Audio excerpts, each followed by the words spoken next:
శని జయంతిన అరుదైన యోగాలు. ఈ 5 రాసులు పట్టిందల్లా బంగారమే. జ్యోతిష శాస్త్రం ప్రకారం ఈ ఏడాది శని జయంతి పండుగను, వట సావిత్రి పండుగను రెండిటినీ కలిపి జూన్ 6న జరుపుకుంటారు.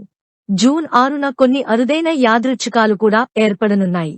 జ్యోతిష్యుల అభిప్రాయం ప్రకారం ధృతి యోగం, శివవాస యోగం జూన్ 6న ఏర్పడనున్నాయి. ఈ యోగాలు మొత్తం 12 రాసుల మీద ప్రభావం చూపుతున్నాయి. ఈ రోజు ఏ ఏ రాసుల వారిపై శుభ ప్రభావం ఉంటుందో, అదృష్టాలు వెల్లివిరుస్తాయో తెలుసుకుందాం. ప్రతి సంవత్సరం వైశాఖ మాసంలోని అమావాస్య రోజున వట సావిత్రి పండుగను జరుపుకుంటారు. ఈసారి ఏడాది అమావాస్య జూన్ 6, 2024న రావడం విశేషం. అంతేకాదు శని జయంతి కూడా జూన్ 6న రావడం విశేషం.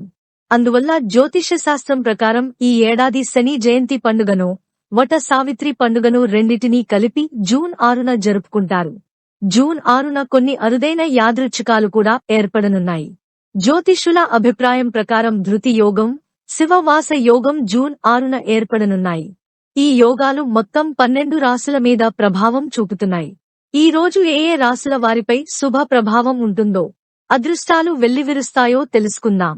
జ్యోతిష్కుడి ప్రకారం ఈ రాశికి చెందిన వ్యక్తుల అదృష్టం ప్రకాశిస్తుంది. వృషభ రాశి. వట సావిత్రి వ్రతం, శని జయంతి సందర్భంగా వృషభ రాశి వారికి విశేష ప్రయోజనాలు కలుగుతాయి. వృషభ రాశి వారికి ఉద్యోగంలో ప్రమోషన్ వచ్చే అవకాశాలు ఉన్నాయి. ఆనందాన్ని ఇచ్చే వార్తలు, శుభవార్తలను వినే అవకాశాలు కూడా ఉన్నాయి. ఆర్థిక పరిస్థితి బాగుంటుంది. పెట్టుబడి పెట్టడానికి ఇదే సరైన సమయం. కర్కాటక రాశి.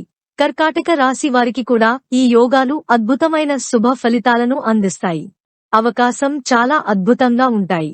కర్కాటక రాశి వారికి కొత్త ఆదాయ వనరులు లభిస్తాయి. సమాజంలో గౌరవం పెరుగుతుంది. సింహరాశి. సింహరాశి వారికి ఈ యోగాలు గొప్ప అవకాశాలు తెస్తుంది. ఈ రాశి వారికి ధనలాభం, ఆర్థిక స్థితి బలపడుతుంది. విదేశాలకు వెళ్లే అవకాశం కూడా ఉంది. తులారాశి. ఈ యోగాలు తులరాశి వారికి చాలా ప్రయోజనకరంగా ఉంటాయి.